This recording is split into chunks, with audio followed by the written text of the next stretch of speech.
Здравейте, приятели! Аз се казвам Вера Андреева и съм тук като дизайнер на количеството за книгата. Надявам се, че бях имах удоволствието да разкарам от него и той ми гласува голямо доверие за неговата първа книга. Корицата е доста вдъхновена главно от автора, защото много от идеите за нейното създаване всъщност той ни ги беше споделил, пък и ние с него спознаваме толкова време, защото взето знаем какво харесваме, и аз знаех темата на книгата, както някакъв си, което доста ми помогна. Много се радвам, че Илян също сме покани да направя тази корица, тъй като с него ще имам щастие за доста време. Ние се познаваме още от университета за щастие, много хубавите неща, които се случи в университета, запознанството и приятелствата, както и с някой от вас. Той вече ще ви разкаже много, по-точно за самата книга и така нататък, но това, което се опитахме с него да направим, специално за корицата, беше това тя да бъде един съвременен прочит на космическата фантастика, т.е. Библиотека Галактика, всички знаем това издание и много сме чели от нея. Надявам се, поне аз съм чела доста, и Библиотека Галактика е едно издание, което доста е било вдъхновяващо за времето си. Постарах се да направим нещо, което да е вдъхновено от нашето съвремие, естествено с насоците на Илян. Земята е централно заемащо място, всичко останало е моя интерпретация. Общо взето галактиките и така нататък всичко, се постарах да излезе от мен както аз си го виждам, както тя също го вижда. И общо взето това мога да ви кажа. Още веднъж много се радвам, че всички сте тук. Много се радвам, че и аз съм тук с вас и я покани да кажа няколко думи. Много горещо ви препоръчвам да прочетете книгата, защото има някои доста интересни моменти, които много ще ви изненадат. Мен ме изненадаха, въпреки доста добре познавам стила на Илян и не знам кога ще се изненадам, но с него е много вероятно човек да се изненада това, което може да намери. Дори за корицата съвременния прочит ясно, вътре е един бъдещ прочит на това, което на автора, с това, което може да ни се случи. Което е доста вълнуващо, ми се струва, и има неща, които можем да проверим дали ще станат реалност. Някои почват. Да, някои почват, да. 100 години ще видите. Закъснял си с издаването. Това е само първо издание, ще има още. Можете да си вземете от книгата днес на място и сега в момента ви вече време мисля да поканя автора на книгата, главното действащо лице днес на това събитие, Илян Василев.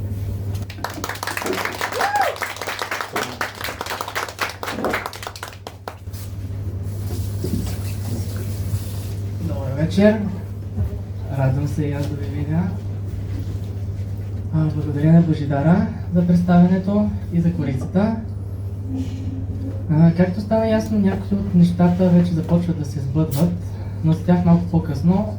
Ще се представя и аз самия себе си с няколко думи, тъй като съм все още никому неизвестен автор, но съм си дал едни 20 години да стана известен. Трябва да се опиша с едно изречение. Аз съм архитект по образование, шашкънин по призвание и метал по душа. Знаете ли какво е шашкънин, между другото? Добре. за който все пак може би не знае, това е човек, който малко не го слуша главата. Дали в добър, дали в лош смисъл, вече е въпрос на интерпретация. Ако трябва с малко повече изречения да се опиша, съм си помогнал и с самата книга. Така че започвам книгата от края, от една глава, която съм озаглавил за автора. Малко ще ви прочета от нея, колкото за да представя кое поколение съм, какви събития са ме оформили и после ще говорим и за по-скорошните събития, които доведоха до написането на тази книга. Годината е 1993. Тогава съм роден. Не си спомням футболната еуфория от 1994 година. Язък. Бегло си спомня Жан Виденовата зима и то с прехласването ми по един бидон, който вечно се ползваше, защото не спираха водата. Бидон вероятно е една от първите ми стотина думи в речника. Спомням си 11 септември 2001 година. Може би и повечето от вас също си го спомняте, само че за моето поколение 11 септември беше... пробуди следната реакция. Тия сега защо ми спират детското предаване, да ми покажат някакви небостъргачи как падат. Вече по-късно разбрах какви са тия небостъргачи, защо са паднали и какво произлиза от това падане. Спомням си финансовата криза от 2008 година и Армагедона от 2012. Преживях пандемията от 2020 година, а войната в Украйна от 22 ме завари в Киев. На всичкото отгоре съм завършил архитектура в ЛАСАГ, по-известен като ВИАС. Да речем да се оплаквам, не знам дали се личи. ВИАС е важно да се спомене, защото войната си е война, пандемията си е пандемия, но с нашия университет малко неща могат да се сравнат. Събитията, които доведоха до написването на книгата, се случиха преди почти 2 години. Ако си спомняте с глобката, когато се разпадна през март, мен това ме отчая от живота. Не, че бях фен на която и да от двете партии, но просто самия факт, че след една броя предсрочни избори най-накрая имахме правителство и изведнъж го нямаме, защото се оказа, че не са се разбрали за най-важното. Значи, те се разбрали само за министър-председателския пост, как ще се върти, но не и за министрите, не и за регулаторите, не и въобще за останалите неща, които също са толкова важни. И хоп се оказаха без правителство. И на мен това ми подейства изключително отчаящо. То беше едно такова мартинската късна зима. Това нещо като пролет вече е изчезнало от нашата атмосфера. Имаме зима, която се проточва до март-април и после април прераства рязко в лято. Това отчаяние ме накара да седна да излея на хартия нещата, мислите, които ме тормозеха. И естествено по душа, както често се случва, ми дойдоха някакви от идеите за първите разкази. Те се оказаха кратки истории, да ги наречем глави, не са точно разкази.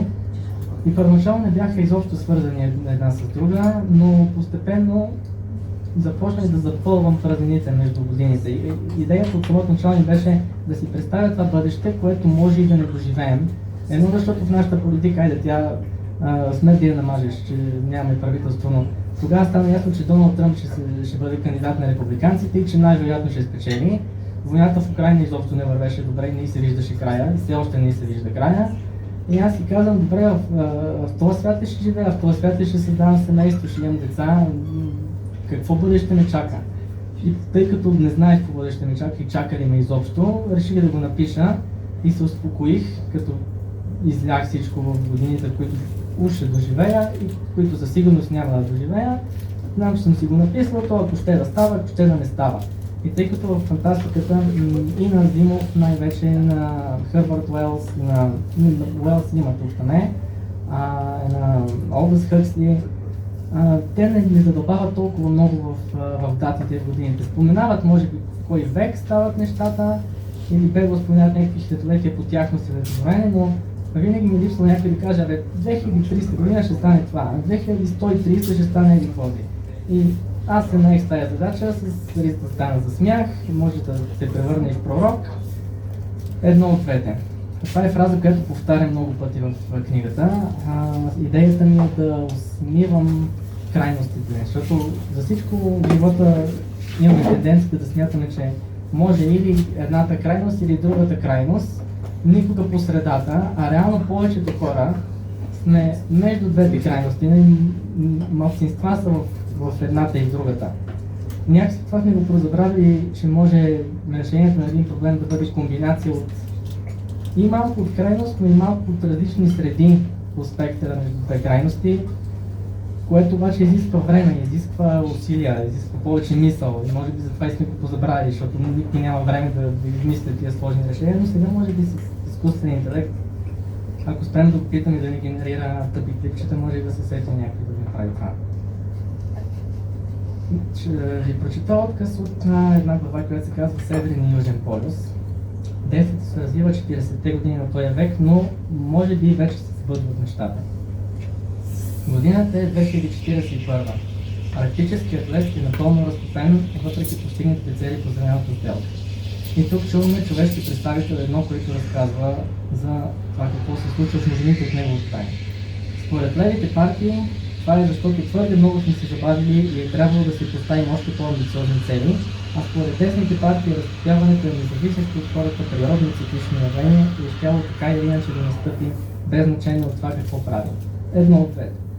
Още през 2021 година започва процесът на икономическа експлоатация на топенето в Северния ледовит океан. Тя остана в историята като първата година, в която североизточния арктически път, значи това е по северното крайбрежие на Русия, той започва от Санкт-Петербург, минаваме през Балтийско море, там покрай Дания излизаме, заобикаляме Норвегия, завиваме на изток след Норвегия и почваме по руското крайбрежие, тък, излизаме до Владивосток. Този път по принцип е замръзнал през зимата, тя зимата там е дълга, но 21-а са успели през зимата да го минат и в Петербург до Владивосток и обратно, което значи, че в скоро време ще става за търговия. Става и за търговия, ще става и за война. И ще става и за добив на изкопаеми. Нататък. От тогава става все по-достъпен този океан и това отваря път на нефтени и рудодобивни фирми. Изчислено е, че в арктическия кръг се намират около 22% от световните залежи на нефт и природен газ, на обща стойност 28 трилиона долара. Това е БВП-то на Китай горе-долу. Не са за пренебрегване и залежи на твърди полезни изкопаеми. В началото на 40-те години започна невиждано икономическо състезание за докопването до тези ресурси. Държавите с крайбрежие на Северния ледовит океан, вече просто Северен океан, от години са се подготвили за този момент и вече имат изградени планове за действие, приети бюджети, изградени или започнати пристанища, проучени и охранявани маршрути. Трансполярния маршрут, това пък е направо през полюса. Тоест от Русия до Канада може да се преджапа директно, защото там е вода всичкото. По принцип е летно, вече е вода. Е най-накрая реалност. Сбъдната мечта на поколения моряци. Първите години геополитическото напрежение между държавите, полярен излъз, бе сравнително леко, и чак не се усещаше в ежедневието на хората. Борбата приличаше на оспорван матч, без значение на спорта, но все пак с фейрплей. И вече сме 26-та година, няма и 2 години след като почнем да пише книгата и вече в фейрплея виждаме, че в Гренландия почва малко да се потъпва. Ако си говорим за геополитика, е хубаво да споменем и държавите от нашата черга. И минавам на един следващ отказ, който съм нарекал шаблон за източна европейска държава. Ние архитектите обичаме да си боравим с шаблони. Било то за букви, било то за мебели, за хора, за дървета. Сега с изкуствен интелект и шаблони за цели сгради сигурно ще има и шаблони за цели архитектурни стилове може да има също, що не е. Но право нашата професия, тя е излишна поначало, най-накрая ще стане излишна и в реалността. Личи си, че съм си оцелил професията, нали? Шаблонът е източна европейска държава. Сравнително малка територия, но с красива природа. Народът е беден, леко консервативен, но колоритен, с възможни стари обичаи. Храната е вкусна, алкохолът е издигнат в култ. Съществува съседна държава, която някога е отделена от разглежданата, заради война или наслоени в времето на неразрешени въпроси. Липсата на особено политическо влияние на световната сцена и на икономическа мощ се компенсира с повдигане на самочувствието на населението чрез спомени за славната история и митологизиране на спортните успехи. Това последното се забеляза много явно миналата година, когато Карлос Насар се снима с Делян Пеевски и народът му го прости. Нека се припомня, че имаше един политик, Владо Панев, който се снима на базик с Пеевски и от партията му го изядоха. Карлос Насар се направи сериозна снимка, политически пиар. Да, видимо не беше усмихнат, но все пак сериозна снимка и хората го простиха, защото за разлика от Владо Панев, Карлос Насар може нещо, което никой друг по света не го може, с което се прославя България и ние сме готови да му простим и с по-големи извърги снимки, смятам. Но е хубаво да не ставаме свидетели все пак на тестването на тази теория до край. Ако нямате нищо против, искам да ви включа малко в едно социологическо проучване. Става ли? Да. Ще ви казвам имена на известни личности и от вас се иска само да реагирате, както ви дойде. Първосигнално може да ръкопляскате, може да освиркате, може да скандирате цинизми. Няколко имена ще ви кажа и просто да чуя някаква реакция. Така. Карлос Насар. Повече за Карлос Бойко Борисов. Румен Радев. Асен Василев. Вярно, изборите пак няма да имат победител. Боряна Калейн. Илон Маск. Доналд Тръмп. Христо Стоичков. Добре. Джорджа Мелони. Премиерката на Италия. Става. Добре.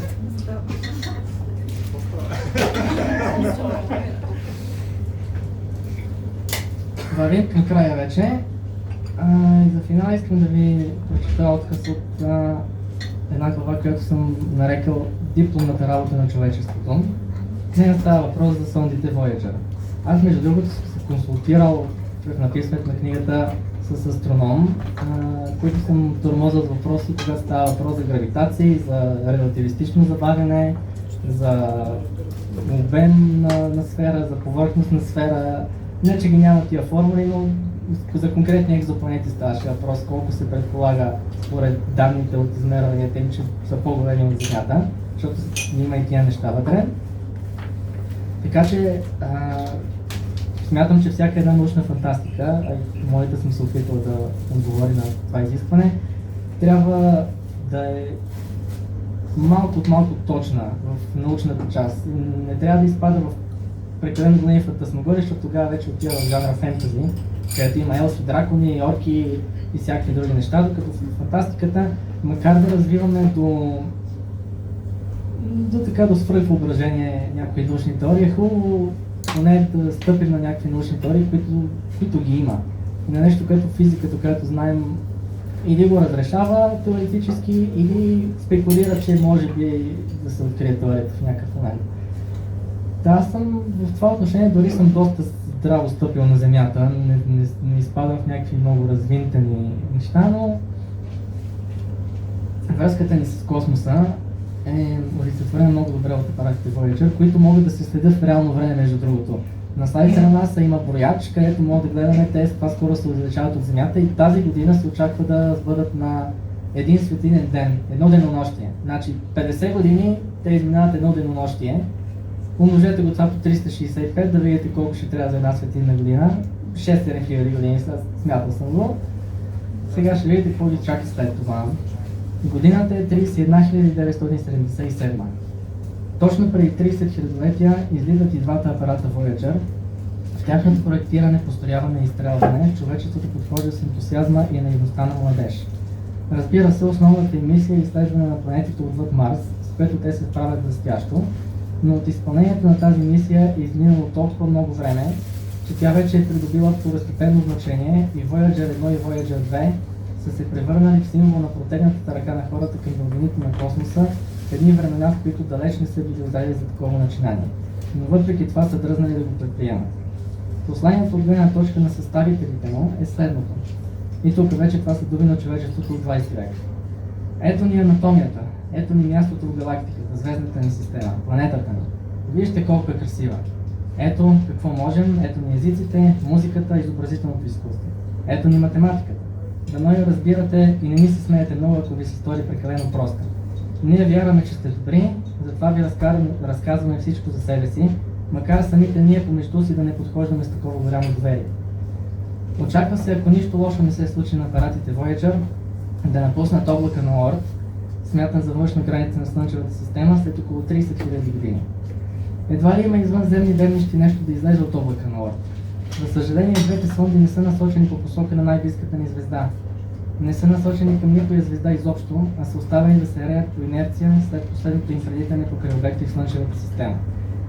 Още 10 000 години след напускането на облака, Voyager 1 се очаква да премине на 1,6 светлинни години от звездата Gliese 445, а Voyager 2 на 1,7 светлинни години от Gliese 905. И двете са малки звезди, около които не се възлагат надежди да има живот. Поставянето на златните плочи не е активно протягане на ръка към някого, към конкретна планета или цивилизация. То е протягане на ръка просто заради самия жест, да покажем, че ни има. Кой ще го види, вече е проблем на гледащия. Ние своята работа сме си свършили, своята дипломна работа. По всяка вероятност, извънземни няма да чуят за Дедо Хридотин. Така завършва представянето на книгата. Ако решите да се здобиете с нея, може да отидете при жена ми Марина. Аплодисменти за Марина, която ще влезе в ролята на продавач-консултант тази вечер. А сега ще поканя и един приятел, Мишо, заповядай с Стъпана и ще ви направим един музикален поздрав, тъй като за мен музиката е важна част от живота ми. Тя е намерила място и в книгата чрез няколко скрити послания. Има едно на корицата, тук има дати, числото 7734, обърнато наобратно на калкулатор, а и в този шрифт чете Hell, т.е. Ад. В този смисъл 7734 обратното на 666. Това е препратка към песен на Sabaton, една шведска метал група, която е кръстила тази песен поради същия пазик от калкулатора, как Hell е 7734 и в тая песен има някакви епични безсмислици за Валхала, едва ли не, за небесния живот, за рай на земята. Ние рай на земята не можем да се творим, но имам една глава, в която се опитвам да опиша как си представям рая на земята все пак. Ако отидем в бъдещето и годината, в която той се случва, е именно тази. Имам и не толкова скрити послания, като отзад една от главите на тази линия на времето съм сложил някои от ключовите точки. Една от тях е 2203 година, Protect and Survive. Това е една песен на ирландската група The Dubliners, в която се пее за ядрена война. Protect and Survive, това е една информационна кампания на острова, която са имали по време на Първата студена война. Наричам я първа, защото ние в момента живеем във Втора студена война. Ако не сте го разбрали да ви кажа, то и Зеленски смята, така не съм се го измислил аз. В тази информационна кампания се предупреждава цивилното население как да реагира в случай на ядрена война, но според The Dubliners най-правилната реакция е човек да се наведе и да се целуне отзад до долу. Сега, Мишо, готов ли си? Заповядай. Аплодисменти за Мишо.